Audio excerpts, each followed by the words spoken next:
नमस्कार दोस्तों, स्वागत है आप सभी का आपके अपने चैनल मूव ऑन स्टडी में। आज मैं आप लोगों के बीच लक्स इंस्टीट्यूट के द्वारा प्रोवाइड किया गया मैथमेटिक्स टेस्ट तो मैं क्वेश्चन लेके आया फ्रेंड्स। तो आप लोग देख सकते हैं, क्वेश्चन भी देख सकते हैं और जिसका मैं पूरे सॉल्यूशन देने के आया हूँ। तो चलिए मैं स्टार्ट करता हूँ। सबसे पहला क्वेश्चन फ्रेंड्स आप लोग के बीच ये रहा। देखिए, यूक्लिड विभाजन विधि का प्रयोग करते हुए 420 और 130 का एचसीएफ ज्ञात करें। जो भी फ्रेंड्स क्वेश्चन सेट किया गया था आप लोग का अपकमिंग पेपर यानी कि फ्रेंड्स आप लोग का जो नवंबर मंथ में होगा उसके बेसिस पे है। तो चलिए स्टार्ट करता हूँ। तो पहला यूज करना था, यूक्लिड विभाजन विधि का प्रयोग करते हुए आपको 120 और 130 का 420 और 130 का एचसीएफ ज्ञात करना था। तो फ्रेंड्स मैं इसके लिए आप लोग के सामने देखिए इस प्रकार लाया हो ताकि आप लोग कन्फ्यूजन ना हो। सबसे पहले जब भी यूक्लिड विभाजन का यूज करने बोलेगा तो फ्रेंड्स आप लोग को क्या करना होगा, आप लोग को देखना पड़ेगा बड़ा कौन है। तो आप लोग को पता है 420 बड़ा है किससे, 130 से। तो जो बड़ा होता है उधर हम लोग क्या करते हैं, शॉर्टकट में बोलते हैं मुंह खोल देते हैं। क्लियर, ये बड़ा हो गया। और हम लोग क्या किए फ्रेंड, देखिए ध्यान से देखते समझते जाएगा। 130 को फ्रेंड 420 से हम लोग डिवाइड किए तो 3 टाइम्स 390 आ गया। फिर जितना हम लोग रिमाइंडर बचा, रिमाइंडर को फिर हम लोग 130 से डिवाइड करेंगे। फिर देखिए 10 रिमाइंडर बचा, फिर यहाँ के वाला को फिर यहाँ से हम लोग डिवाइड करेंगे। आप लोग यहाँ पे एचसीएफ निकालेंगे। तो फाइनली जब आप लोग का एचसीएफ जीरो आ गया, कहाँ पे आ गया, जीरो। जहाँ जीरो आता है तो उसी का जो भाज्य होता है, भाजक होता है, उसी वही आपका एचसीएफ होता है। तो इसका एचसीएफ जो फाइनली जब आ गया वो आ गया 10। लेकिन आप लोग को यहाँ पे यूक्लिड विभाजन एल्गोरिथम का यूज करना था। तो फ्रेंड्स आप लोग को पता होगा यूक्लिड विभाजन का फॉर्मूला जो होता है वो भाज इक्वल टू होता है भाजक गुना भागफल जो शेषफल। तो फ्रेंड्स आप लोग को पता है इसमें भाज्य दिया था 420। फर्स्ट हम लोग 130 को गुना किए थे, किससे गुना किए थे, 130 को हम लोग मल्टीप्लाई किए थे 3 से, और रिमाइंडर कितना हो जाता 30। फिर फ्रेंड्स हम लोग क्या करेंगे, आप लोगों को इसमें रूल पता होगा सेकंड, ये जो बच गया यानी 130 को फ्रेंड्स यहाँ पे लिखेंगे। 130 को हम लोग डिवाइड करेंगे शेषफल से। तो ये फ्रेंड्स आप लोगों को रूल पता होगा। इस टाइप से अगर हम लोग देखते हैं तो इसका आंसर कितना आता है, 10 आता है। क्लियर है, आप लोग इस विधि का यूज कर सकते हैं। क्लियर है। एंड नेक्स्ट क्वेश्चन, तो सिंपल वे में फ्रेंड्स आप लोग दोनों यूज कर सकते हैं। डिवाइड यूज कीजिएगा, जहाँ से कट जाता है उसी को कहते हैं। और यहाँ पे आप लोग भाज्य बराबर भाजक गुना भागफल प्लस शेषफल लिखना है। सबसे हाईएस्ट वैल्यू को भाज्य माना है, जिससे डिवाइड करते हैं उसको भाजक मानेंगे। और भागफल होता है जो आपका डिवाइडिंग पे आता है, शेषफल आप लोग को पता होगा। इस प्रकार आंसर कितना ना 10 आ गया। एंड नेक्स्ट क्वेश्चन, तो नेक्स्ट क्वेश्चन के मैं मूव ऑन करता हूँ जो हमारे क्वेश्चन पे दिया गया था।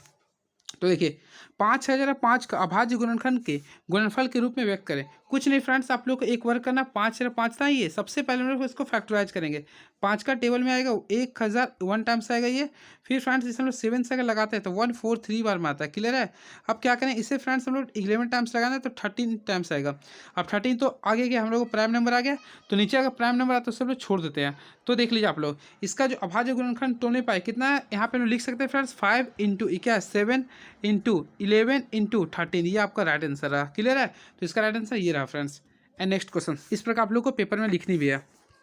दो संख्याओं का एचसीएफ और एलसीएम 60 है, तो संख्याओं का गुणनफल क्या होगा। तो फ्रेंड्स देखिए एचसीएफ कुछ नहीं तो 1 हो गया था, ठीक है, और एलसीएम दिया 60। तो संख्याओं का गुणनफल दोनों को केवल हम लोग को मल्टीप्लाई करना था। इसका आंसर हो गया 60 हो गया। क्लियर है। अगर बाई चांस अगर आप लोग को इसमें एचसीएफ मान लीजिए कि 5 देता और एलसीएम 60 रहता तो दोनों को केवल मल्टीप्लाई करते यानी 300 आता। लेकिन फ्रेंड्स आप लोग ध्यान दीजिए, यहाँ पे एचसीएफ कुछ नहीं लिखा यानी 1 होता है। एचसीएफ 1 को हम लोग 60 से मल्टीप्लाई किया, कितना गया 60। एंड नेक्स्ट क्वेश्चन, बहुपद 6x² माइनस 3 माइनस 7x का शून्य ज्ञात करें। तो फ्रेंड्स देखिए मैं इसका क्वेश्चन लेके आया हूँ आप लोग के सामने, इसलिए मैं टेक्स्ट बुक लेके आया हूँ ताकि आप लोगों को कन्फ्यूजन ना हो। सबसे पहले फ्रेंड्स आप लोग देखिए क्या दिया था equation, 6x² minus 3 minus 7x दिया था। तो फ्रेंड्स हम लोग इसे क्या करेंगे, फैक्टराइज करेंगे। तो इसको हम लोग आगे सजा सकते हैं, 6x² माइनस 7x माइनस 3 कर सकते हैं। और आप लोगों को पता होगा हम लोग क्या करते हैं, फैक्टराइज करते हैं। तो फर्स्ट इंटू लास्ट मल्टीप्लाई करते हैं तो ये 18 आ गया। अब 18 को तोड़ कर लाते हुए हम लोग को लाना है कितना, -7 लाना है। तो फ्रेंड्स हम लोग 9 लगाएं, देखिए यहाँ पे ये आप लोग तोड़ के लाएं। क्लियर है। और हम लोग को क्या यहाँ पे 3 है, ठीक है। तो आप लोग एक काम कर सकते हैं फ्रेंड्स, सिंपल वे में एक ही वर्क कर सकते हैं। देखिए हम लोग को लाना है कितना है, -7। तो देखिए 3 3 9 हुआ, 2 है। तो फ्रेंड्स -9 + 2 किए। इस प्रकार अगर आप लोग इसको सॉल्यूशन करते हैं यानी फैक्टराइज करते हैं तो इस प्रकार आपका टूट जाएगा ये, ठीक है। अब देखिए हम लोग यहाँ पे शून्यंक निकालना था, तो जब भी शून्यंक निकालने बोले तो ये जो इक्वेशन है फ्रेंड्स, ठीक है, आप लोग इतना इक्वल टू 0 करना होगा, ठीक है। तो देखिए पहला इक्वल टू 0 किए, फिर सेकंड वैल्यू 2x माइनस इतना इक्वल टू 0 किए। तो फ्रेंड्स अगर देखिए x का वैल्यू आएगा, देखिए मान लीजिए मैं तोड़ता हूँ 3x + 1 इक्वल टू 0 अगर करता हूँ तो क्या होगा, 3x इक्वल टू -1 होगा। तो x का वैल्यू कितना आएगा, -1/3। ये हो गया पहला आंसर, ठीक है। ऐसे बात सेकंड भी आप लोग निकाल सकते हैं 3/2। क्लियर है। तो इसका शून्यंक हो गया -1/3 और 3/2। अब नेक्स्ट क्वेश्चन की बढ़ता है। देखिए नेक्स्ट क्वेश्चन बोला x² - 3 का शून्यंक ज्ञात करें। तो फ्रेंड्स हमें कुछ भी नहीं करना है। देखिए x² - 3 है ना, तो इसमें फॉर्मूला हम लिख सकते हैं a² - b का। तो 3 किसका स्क्वायर होता है हम लोग को पता है, आप लोगों को पढ़ाए थे क्लास 9th में, √3 का स्क्वायर होता है, तो √3 का स्क्वायर कर दिया हूँ।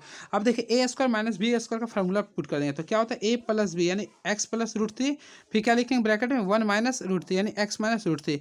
अब अगर इसको हम लोग शून्यंक निकालते हैं तो एक का वैल्यू हो जाएगा √3 और एक का वैल्यू, एक का आएगा -√3, एक का आएगा √3। क्लियर है, इस टाइप से निकालने का था आप लोगों को। ठीक है, अब देखिए नेक्स्ट क्वेश्चन के लिए मूव ऑन करते हैं।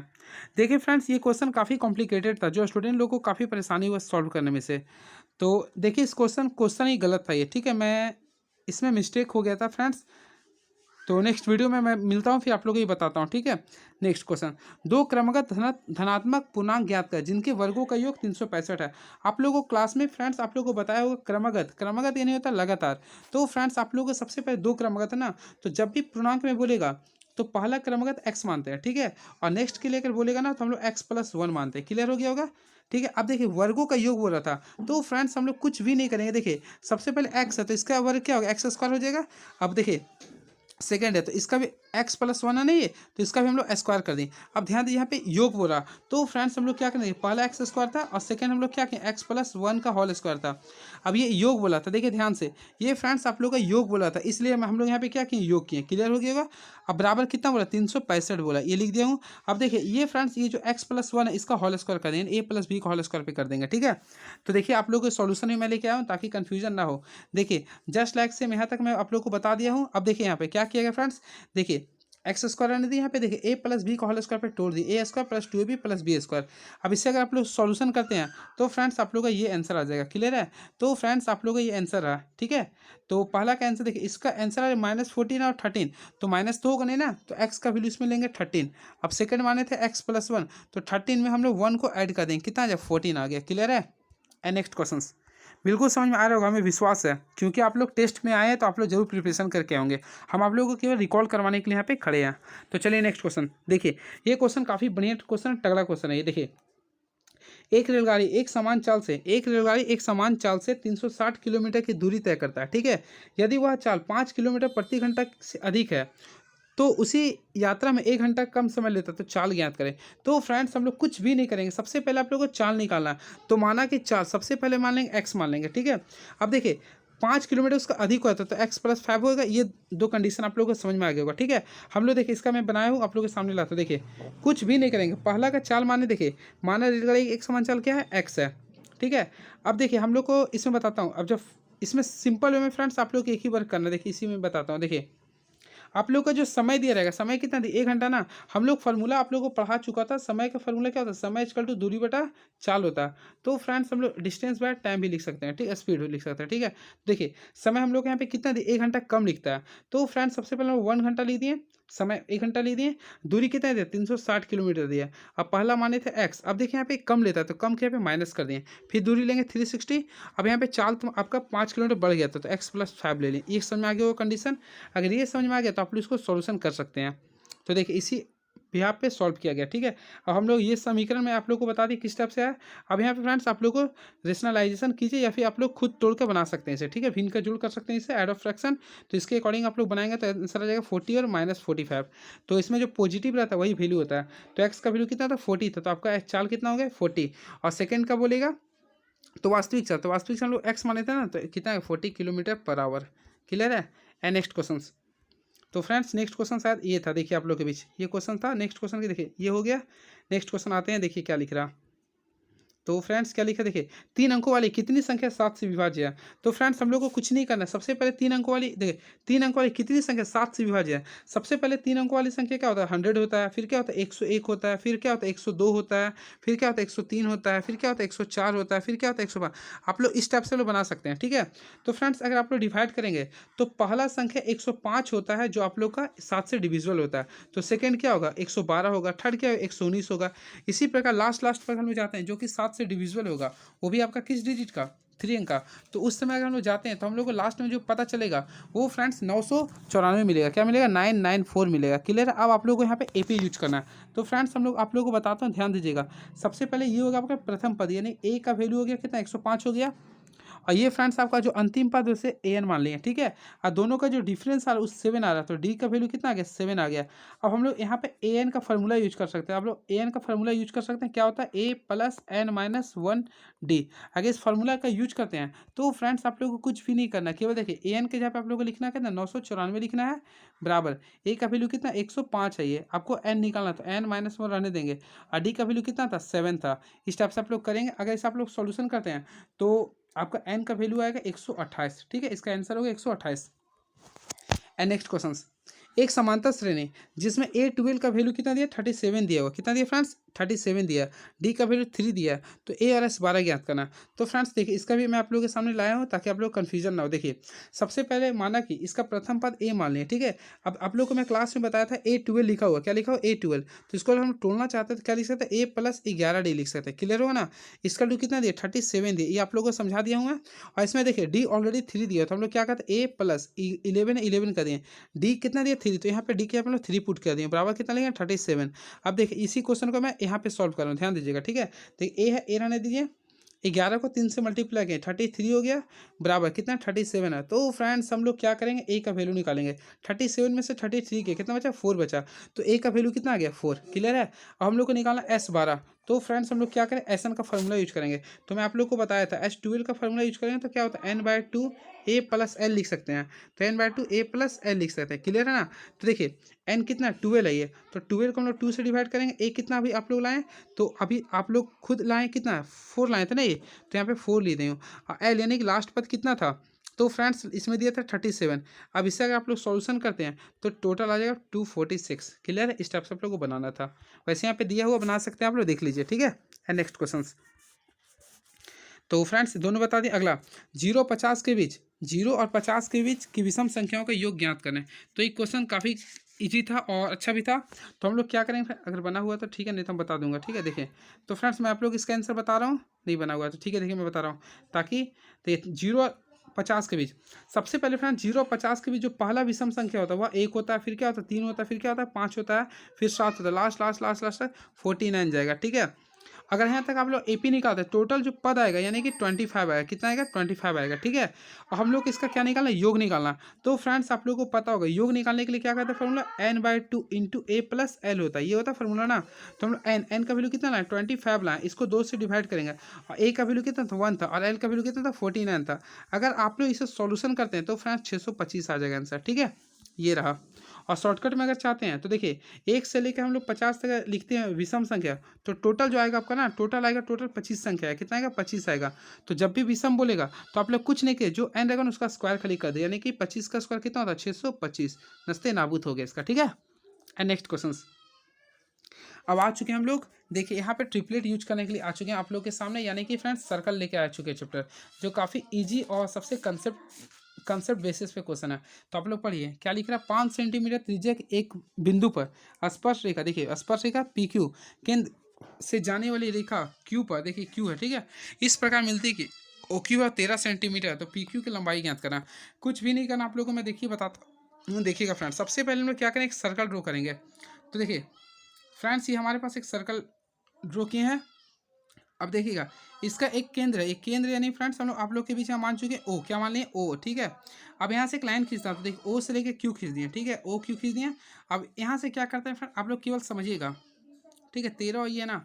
तो फ्रेंड्स हम लोग क्या करें, देखिए ओ क्यू लिखा 13 सेंटीमीटर, देखिएगा आप लोग समझिए, इस टाइप से मैं खींचा, एक यहाँ लिया हूँ, एक इस टाइप से लिया हूँ।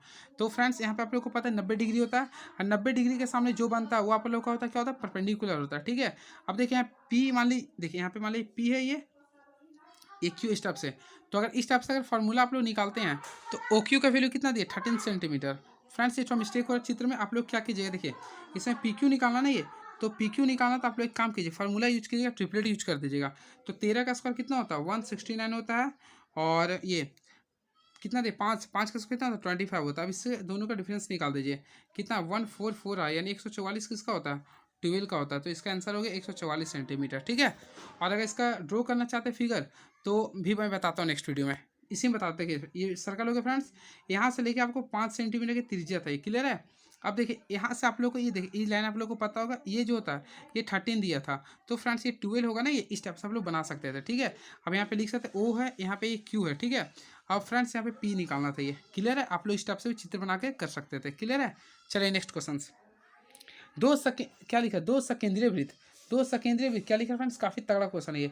दो सकेंद्रीय वृत्तों की त्रिज्या 5 सेंटीमीटर और 3 सेंटीमीटर है ना। तो बड़े वृत्त की जीवा छोटे वृत्त को स्पर्श करती है, तो क्या निकालना है इसमें, तो यानी फ्रेंड्स इसमें आपको निकालना है, क्या निकालना है, जीवा की लंबाई ज्ञात करना ना, कुछ नहीं करना। काफ़ी तगड़ा क्वेश्चन था, मैं आप लोगों को सब क्लास 9th में ही बताया था ऐसा क्वेश्चन। देखिए एक मान लीजिए वृत्त है और एक और वृत्त मान लीजिए कि देखिए ये है, अब सकेंद्रीय वृत्त उससे कहते हैं इसका केंद्र एक ही होता है। क्लियर हो गया आप लोगों को। अब देखिए इसमें ध्यान से समझिएगा फ्रेंड्स, सबसे पहले क्या बोला ना, देखिए इसमें लिखा है ना बड़े वृत्त की जीवा, यानी बड़ा वृत्त ये है, बड़े वृत्त की जीवा छोटे वृत्त के स्पर्श कर, यानी देखिए ये तो मिस्टेक कर रही है, हाँ तो बड़े वृत्त की जीवा देखिए छोटे वृत्त को स्पर्श किया ना ये। अब आप लोग यहाँ मान लीजिए नाम लिखते हैं, जीवा का नाम वैल्यू मान लीजिए लेते फ्रेंड्स ए या बी लेते हैं, कोई दिक्कत है नहीं। अब यहाँ फ्रेंड्स मान लीजिए सेंटर ओ था। क्लियर है, अब देख ओ से लेकर हम लोग पी जो खींचे इसको मान लीजिए कोई लाइन, इसका मान लीजिए पी है, कोई दिक्कत है। अब आप लोगों को पता होगा देखिए ए पी और पी बी आपस में क्या होता है, बराबर होता है। क्लियर है, अब देखिए इसमें क्या लिखना है, दो सकेंद्रीय वृत्त जिसकी त्रिज्या 5 सेंटीमीटर 3 सेंटीमीटर। तो हम लोग एक काम करते हैं, आप लोग ध्यान दीजिएगा, केवल क्वेश्चन पे ध्यान दीजिएगा। सबसे पहले फ्रेंड्स यहाँ से लिखे हैं जो बड़े वृत्त है इसकी त्रिज्या कितना होगा, 5 होगा, ये 3 तो बड़ी है तो ज़्यादा त्रिज्या होगा ना, 5 हो गया। क्लियर है, अब देखिए यहाँ से लेके यहाँ इसका कितना होगा, 3 होगा। क्लियर है ना, तो आप लोग इसके अकॉर्डिंग देखिएगा ना, अगर जो भी कोई परपेंडिकुलर होता है वहाँ पे 90 डिग्री कोण बनता है। अब देखिए ध्यान से इस टाइप से अगर ये आपका फिगर आ गया ये, तो यहाँ पे फ्रेंड्स देखिए ओ है, यहाँ पे क्या है पी है, यहाँ पे ए है, तो ओपी का वैल्यू 3 दे दिया है और यहाँ पे दिए 5। तो फ्रेंड्स अगर इसका ट्रिपलेट यूज करते हैं या फिर हम लोग आधार निकालते हैं, तो कर्ण स्क्वायर माइनस लंब स्क्वायर करेंगे ना, तो √16 आएगा, तो √16 यानी कितना होता है 4। तो आप लोग इस टाइप से निकाल सकते हैं। तो फ्रेंड्स आप लोग इसको तोड़ने पे कितना आ रहा है 4, अगर ये 4 है तो ये भी कितना होगा 4, तो 4 4 कितना हो गया आंसर 8 हो गया। तो इसका आंसर कितना हो गया 8 सेंटीमीटर हो गया। इस टाइप से आप लोग बना सकते थे। ठीक है, एंड नेक्स्ट क्वेश्चन, वृत्त के चतुर्थांश का क्षेत्रफल ज्ञात करें। काफी तगड़ा क्वेश्चन है ये। क्या लिख रहा है फ्रेंड्स, वृत्त के चतुर्थांश का क्षेत्रफल ज्ञात करें जिसकी परिधि 22 सेंटीमीटर है। तो फ्रेंड्स हमें कुछ नहीं करना है, इसका क्वेश्चन मैं आप लोगों को केवल बता रहा हूँ। चतुर्थांश पूरा ना, इसकी परिधि 22 सेंटीमीटर दिया था, तो हम लोग जानते हैं वृत्त की परिधि क्या होता है 2πr, तो 2πr का वैल्यू दिया था 22 सेंटीमीटर। अब देखिए 2 है, 2 पाई का वैल्यू कितना होता है हम जानते हैं 22/7 होता है, और ये r यूज कर देंगे बराबर कितना यूज करेंगे यहाँ पे 22। ठीक है, अब देखिए 22 से 22 कैंसिल हो गया, तो फ्रेंड्स आर का वैल्यू अगर निकलेगा तो 7/2 निकल गया। कोई दिक्कत है नहीं, फिर से बता रहा हूँ ध्यान से सुनिएगा। सबसे पहले फ्रेंड्स परिधि दिया था, तो हम लोग जानते हैं वृत्त की परिधि क्या होता है 2πr, तो 2πr का वैल्यू 22 दिया था, यहाँ पे पाई का वैल्यू 22/7 यूज करें, यहाँ पे आर दिया, इस प्रकार से आर का वैल्यू कितना ला दिया 7/2 सेंटीमीटर लाए। ठीक है, अब हम लोग को निकालना है चतुर्थांश का क्षेत्रफल। तो फ्रेंड्स आप लोग को पता होगा चतुर्थांश का क्षेत्रफल का फॉर्मूला होता है 1/4πr²। क्या होता है 1/4πr², तो 1/4 कर दिया हूँ, पाई का वैल्यू क्या होता है 22/7 कर दिया हूँ। ठीक है, अब आर का वैल्यू कितना दिया था ये 7/2, तो इसको फ्रेंड 2 बार हम लोग मल्टीप्लाई कर देना। ठीक है, तो इस टाइप से आप लोग सॉल्यूशन कीजिएगा, तो सॉल्यूशन करने पे पूरा आपका ओवरऑल आंसर जो आएगा 77/8 आएगा। तो इस प्रकार आप लोग सॉल्यूशन इसे कर सकते हैं। क्लियर है, अब नेक्स्ट क्वेश्चन, एक घड़ी के मिनट की सुई की लंबाई 14 सेंटीमीटर है, इस सुई के द्वारा 5 मिनट में रचित क्षेत्रफल ज्ञात करें। तो फ्रेंड्स आप लोगों को कुछ भी नहीं करना, इसके लिए आप लोग को एक ही कंसेप्ट में बताता हूँ। देखिए मान लीजिए आप लोग घड़ी बनाते हैं, एक घड़ी आप लोग को बनाते हैं, तो इसमें कुछ नहीं करना। आप लोग को देखिए मान लीजिए सेंटर होता है, अब देखिए सेंटर से लेकर जो मिनट के सुई होता है इसे हम लोग मानते हैं त्रिज्या होता है, तो ये जो सुई की जो लंबाई दी वो त्रिज्या दी, कितना दिया है 40 सेंटीमीटर दिया। क्लियर है, अब आप लोग को यहाँ पे एक क्वेश्चन में बताता हूँ। देखिए पूरा अगर कोई घड़ी अगर पूरा घूमता है, यानी कि पूरा अगर 1 घंटा, यानी कि पूरा अगर सुई 60 मिनट में 360 डिग्री का कोण बनाता है, कितना डिग्री कोण बनाता है फ्रेंड्स, यानी कि 1 घंटा में पूरा 360 डिग्री का एंगल बनाता है। ठीक है, तो हम लोग जानते हैं 1 घंटा में 60 मिनट होता है, कितना होता है 60 मिनट, तो हम लोग 60 से डिवाइड किए, तो यहाँ पे फ्रेंड्स आ गया 6 डिग्री आंसर। कितना आ गया, सॉरी 6 सॉरी, यहाँ पे अगर आप लोग क्वेश्चन करते हैं, यानी कि 1 मिनट में जो एंगल का वैल्यू आ रहा, ध्यान दीजिएगा यहाँ पे जो थीटा का वैल्यू आ रहा है कितना 30 डिग्री आ रहा है। क्लियर है, क्योंकि आप लोग को पता होगा एक मिनट में कितना डिग्री का बनता है 6 मिनट, एक मिनट में 6 डिग्री का बनता है, इसलिए 5 मिनट कितना बना है 5 छक 30 हो गया। क्लियर है, अब आप लोग को कुछ भी नहीं करना, इसका क्षेत्रफल निकालना है। तो फ्रेंड्स आप लोग को त्रिज्या खंड का क्षेत्रफल पता होगा क्या होता है θ/360 डिग्री इंटू πr²। अब इस फार्मूला पे बेस्ट कर देंगे, तो थीटा कितना लाए थे फ्रेंड्स आप लोग को ही बताएं हम, तो कितना लाए थे 30 लाए थे, तो हम लोग 30 यूज करेंगे। अब आए 360 इंटू πr², तो पाई की वैल्यू कितना था 22/7, और आर आपका जो दिया था कितना दिया था 14 इंटू 14 कर दिया हूँ।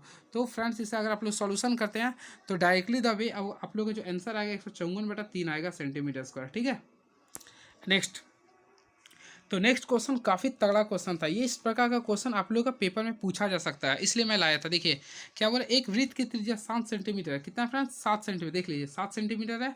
तो वृत्त के प्रथम चतुर्थांश का क्षेत्रफल क्या होगा? देखिए प्रथम चतुर्थांश का क्षेत्रफल बोल रहा था। तो फ्रेंड्स हमें कुछ भी नहीं करना था। देखिए सबसे पहले त्रिज्या दिया था, कितना दिया था? आर का वैल्यू दिया था 7। अब वृत्त के चतुर्थांश का निकालना था। हम लोग जानते हैं वृत्त का क्षेत्रफल क्या होता है? पाई आर स्क्वायर होता है। क्या होता है फ्रेंड्स? देखिए ध्यान से समझिएगा। सबसे पहले वृत्त का क्षेत्रफल होता है पाई आर स्क्वायर होता है। क्लियर है? अब यहाँ पे चतुर्थांश बोल रहा था, तो चतुर्थांश है ना, तो इसको हम लोग 4 से केवल डिवाइड कर देंगे। क्लियर है? यानी कि फॉर्मूला आ गया पाई आर स्क्वायर बाय 4 आ गया। अब इससे सॉल्यूशन करते थे। पाई का वैल्यू कितना होता है? 22/7 होता है। बिल्कुल सही है। आर का वैल्यू कितना यहाँ पे दिया था? 7 दिया था, जैसे हम लोग 2 बार मल्टीप्लाई कर दिए। अब फ्रेंड्स यहाँ नीचे भी कितना था? 4 था। कितना था? 4 था। अब ये 7 7 कैंसिल हो गया, 2 बार में ये आ गया, ये 11 बार में। तो 11 को 7 से मल्टीप्लाई किया, कितना है? 77 आ गया। यहाँ पे नीचे कितना? 2। तो 77/2 सेंटीमीटर स्क्वायर इसका आंसर आ गया। ठीक है। And next questions. तो फ्रेंड्स नेक्स्ट क्वेश्चन की ओर हम लोग बढ़ते हैं। देखिए क्या लिख रहा है, आप लोगों को ध्यान देना पड़ेगा। ये क्षेत्रफल भी हो गया। अब देखिए एक वृत्त का परिमाप और क्षेत्रफल आपस में बराबर है, तो वृत्त का त्रिज्या ज्ञात करना। सबसे पहले फ्रेंड्स आप लोगों को पता होगा वृत्त का परिमाप क्या होता है? 2 पाई आर होता है। ठीक है। और वृत्त का क्षेत्रफल क्या होता है? पाई आर स्क्वायर होता है। ठीक है। अब इसमें कैंसिल करते, देखिए ये आर, देखिए ध्यान से देखिएगा। सबसे पहले फ्रेंड्स हम लोग कैंसिल कर रहे हैं। देखिए ये आर से ये एक आर कैंसिल हुआ, बिल्कुल। ये पाई से पाई कैंसिल हुआ, बिल्कुल। तो फ्रेंड्स 2 बराबर क्या बच गया? आर। तो हम लोग को क्या निकालना था? त्रिज्या। तो सिंपल वे में आर का वैल्यू कितना आ गया? 2। सिंपल सा क्वेश्चन था ये। ठीक है। अब लास्ट क्वेश्चन रहा, एक अर्धवृत्त का परिमाप 72 सेंटीमीटर है, तो अर्धवृत्त की त्रिज्या ज्ञात करें। ये फ्रेंड्स आप लोग को पता होगा। सबसे पहले इसका कंसेप्ट समझिए। देखिएगा सबसे पहले मान लीजिए कि देखिए ये वृत्त है। क्या फ्रेंड्स? ये वृत्त है, ये है ना। आप लोग समझिए, कंसेप्ट समझिए। सबसे पहले अगर हम लोग इसे आधा काट देते हैं फ्रेंड्स, अगर हम लोग इसको आधा काट देते हैं, ये तो कैंसिल हो जाएगा। तो देखिए अगर आप लोग सॉल्यूशन करते हैं तो फ्रेंड्स इस टाइप से बचेगा, ये आपका अर्धवृत्त बचेगा। ठीक है। तो अर्धवृत्त निकालने के लिए हम लोग क्या करते हैं? सबसे पहले वृत्त बनाए थे, तो वृत्त का परिमाप क्या होता है? 2 पाई आर होता है। अब देखिए इससे हम लोग आधा किए थे, यानी हाफ कर दिए। अब देखिए ये वृत्त में तो यहाँ से लेके आए, तो परिम क्या बल्कि डायमीटर अवेलेबल है ना, तो डायमीटर अवेलेबल है ना, तो डायमीटर को हम लोग क्या लिख सकते हैं? 2r लिख सकते हैं, बिल्कुल लिख सकते हैं। अब देखिए ये 2 कैंसिल हो गया, तो इसका फार्मूला हम लोग देख सकते हैं क्या आ गया? पाई आर प्लस 2r आ गया। क्या गया? पाई आर प्लस 2r आ गया। तो फ्रेंड्स ये होता है अर्धवृत्त का परिमाप का फार्मूला। क्या होता है? पाई आर प्लस 2r। फिर से मैं लिख देता हूँ यहाँ पे, क्या होता है friends? Pi are plus 2r। ये होता है फार्मूला अर्धवृत्त का। अब देखिए इसमें फार्मूला अकॉर्डिंग परिमाप आपका ऑलरेडी 72 दिया था। ठीक है। हम लोग एक काम करते हैं, आर को कॉमन ले लेते हैं जो निकालना था। तो पाई का वैल्यू क्या होता है? 22/7 होता है। क्लियर है? और यहाँ पे 2 केवल बचेगा। अगर आप लोग इसे सॉल्यूशन करते हैं, मैं यही कर देता हूँ, 72 है, ये आ रही है। अगर इसे आप लोग सॉल्यूशन करते हैं तो ऊपर आ जाएगा 36/7 आ जाएगा। ठीक है। अब आप लोग इसे कैंसिल करते हैं तो 36 का टेबल में 72 आएगा, 2 टाइम्स में आएगा। ठीक है। तो फ्रेंड्स आप लोग यहाँ कुछ भी नहीं करना है। देखिए ये आर का वैल्यू निकालना है, तो देखिए 7 2 कितना आ गया? 14 आ गया इसका आंसर। इस प्रकार से इसका आंसर 14 सेंटीमीटर है। ठीक है। अब नेक्स्ट क्वेश्चन के लिए मैं पढ़ता हूँ। देखिए नेक्स्ट क्वेश्चन क्या है? देखिए ये तो बना हुआ था, देखिए इसमें बना हुआ है फ्रेंड्स, आप लोग देख सकते हैं। ठीक है। तो ये जस्ट लाइक सेम बताया हूँ, आप लोग देख सकते हैं। ठीक है। तो आप लोग इस प्रकार भी आप लोग समझ सकते हैं। एंड नेक्स्ट क्वेश्चन देखिए, इसमें एक क्वेश्चन और आ सकता है जो काफ़ी कॉम्प्लिकेटेड और एग्जामिनेशन हॉल के लिए काफ़ी इंपॉर्टेंस है।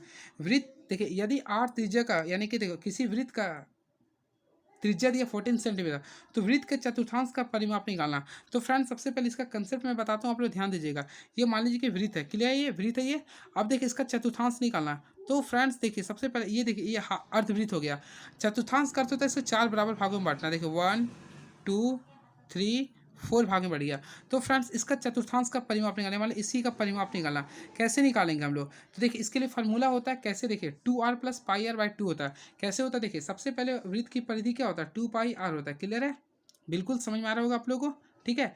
अब देखिए ये तो परिधि होते हैं, हम लोग इसका परिमाप, अब देखिए अब हम लोग इसको क्या करें? आधा किए थे, तो सबसे पहले यहाँ पे डिवाइड कर दिए, सॉरी चतुर्थांश निकालना। तो फ्रेंड्स हम लोग चतुर्थांश में निकाल, देखिए यहाँ पे लोग 4 डिवाइड देंगे। क्यों देंगे? क्योंकि देखिए 1 2 3 4 टाइम्स है ना, तो हम लोग 4 टाइम्स किए हैं।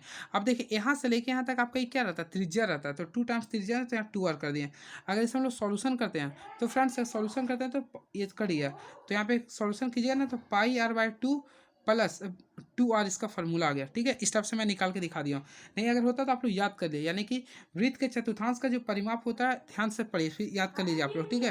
2r plus pi R by 2 होता है। ये फार्मूला आप लोग याद कर लेंगे, ठीक है। जैसे अर्धवृत्त के परिमाप में क्या होता है 2r प्लस पाई आर होता है, इसमें केवल पाई आर बाई 2 करना है केवल, ठीक है। इस चीज़ को ध्यान में रखेंगे आप लोग। तो फ्रेंड्स आप लोग देखिए इसमें त्रिज्या दिया था कितना 14 दिया था, तो हम लोग 2 कर दिए, त्रिज्या के यहाँ पे 14 कर दिए, ठीक है। फिर पाई की वैल्यू हम लोग यूज कर दिए 22/7, और ये आर का वैल्यू कितना दिया 14 दिया था, ऑलरेडी यहाँ पे नीचे 2 था। अगर इसे आप लोग सॉल्यूशन करते हैं तो फ्रेंड्स अगर इसे आप लोग सॉल्यूशन करते हैं तो 50 आ जाएगा सेंटीमीटर, कितना आ जाएगा 50। तो ये क्वेश्चन काफ़ी अच्छा था, इसे देख लेंगे आप लोग। अब देखिए ये सब तो मैं बता चुका हूँ, आप लोग देख लेंगे, देख लीजिए मैं बता चुका हूँ, ठीक है। नेक्स्ट अब आ चुका फ्रेंड 19वां क्वेश्चन, जो काफ़ी तगड़ा क्वेश्चन था। द्विघात बहुपद ज्ञात करना जिसमें शून्यांकों का योग -3 और गुणनफल 2 था। तो हम लोग फार्मूला जानते हैं द्विघात बहुपद का क्या होता है x² minus alpha plus beta into x होता है, alpha into beta x plus क्या होता है अल्फा इंटू बीटा होता है। तो कुछ नहीं करना है, सिंपल x² कर देंगे, अल्फा प्लस बीटा का वैल्यू कितना दिया तो -3 दिया, तो माइनस माइनस कितना प्लस हो गया, अब यहाँ पे x कर दिए। अब गुणनफल कितना दिया 2, तो बराबर 2 = 0। ये हो गया आपका द्विघात बहुपद, ठीक है फ्रेंड्स। इस टाइप से आप लोगों को बनाना है और फार्मूला आप लोग याद रखेंगे। अब आ चुका ग्राफीय विधि से, तो फ्रेंड्स ये ग्राफीय विधि आप लोग खुद सॉल्व कर सकते हैं, ठीक है। तो इस टाइप से हमारा पूरा आज का जो टेस्ट सीरीज स्टार्ट हुआ उसका क्वेश्चन था विद सॉल्यूशन। आप लोग देख लीजिए कैसा लगा, आप लोग जरूर कमेंट बॉक्स में लिखेंगे। तो चलिए thank you so much, please subscribe my YouTube channel move on study. Thank you so much.